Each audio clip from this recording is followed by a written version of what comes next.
નમસ્કાર વિદ્યાર્થી મિત્રો, કેમ છો બધા? વિદ્યાર્થી મિત્રો, આજના લેક્ચરની અંદર આપણે એક મોલર HCl નું દ્રાવણ છે કઈ રીતે બનાવવું એ આપણે શીખવાનું છે.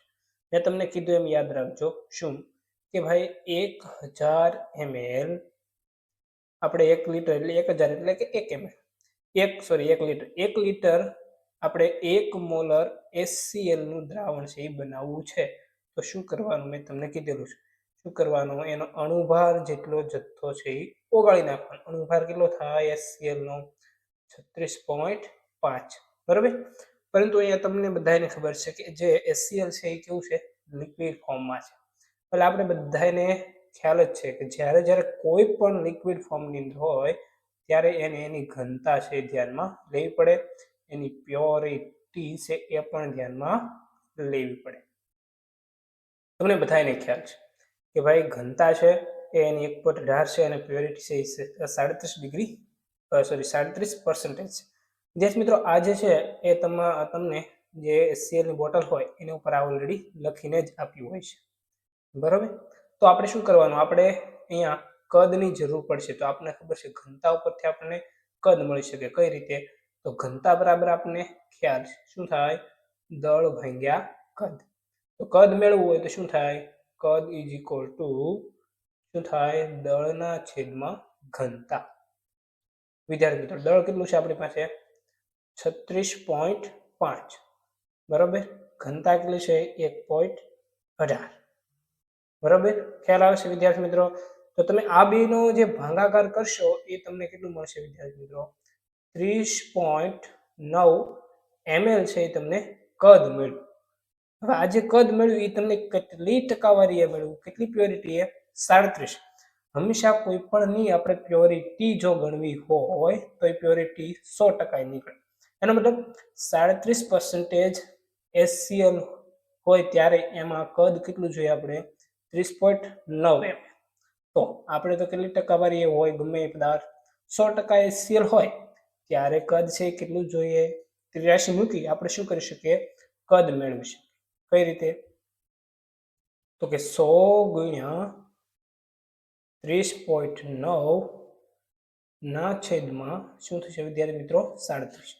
એટલે જવાબ આવશે તમને, ગણતરી અને ભાગાકાર કરશો, ગુણાકાર ભાગાકાર એટલે 83.5 ml. એનો મતલબ એમ થયો, શું થયો કે 1000 ml દ્રાવણ આપણે બનાવવું હોય 1 મોલર HCl, તો આપણે કેટલા ml છે HCl લેવું પડે? 83.5 ml. ખ્યાલ આવે છે વિદ્યાર્થી મિત્રો? ઓકે. હવે આ તમને જે ખ્યાલ આવી ગયો છે તો આ બધું જે આપણે મેળવ્યું છે શેમાં મેળવ્યું છે? 1000 ml માં 1 મોલર HCl નું દ્રાવણ બનાવવું હોય તો તમને ખ્યાલ આવી ગયો. શું? 83.5 ml HCl ની જરૂર પડે છે. પરંતુ હવે તમારે અહીંયા 0.1 મોલર HCl નું દ્રાવણ બનાવવું છે. શું કરશો? કદ તમારે એનું જ રાખવું છે. તો જેવો ફેરફાર તમે આ સાઈડ કર્યો એવો ફેરફાર આ સાઈડ કરવા.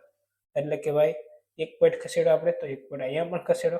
મતલબ 8.35 ml લઈ 1000 ml માં તમે એને ઓગાળી નાખો તો શું થઈ જાય વિદ્યાર્થી? ખ્યાલ આવે શું કહું છું તમને? તો તમને છે એ 1.1 મોલર છે એ HCl નું સોલ્યુશન મળી જશે. હવે તમારે જ મને કહેવાનું છે, ધારો કે મારે આ જે દ્રાવણ છે બરાબર એ 0.05 મોલર બનાવવું છે તો કદ કેટલું જોઈશે?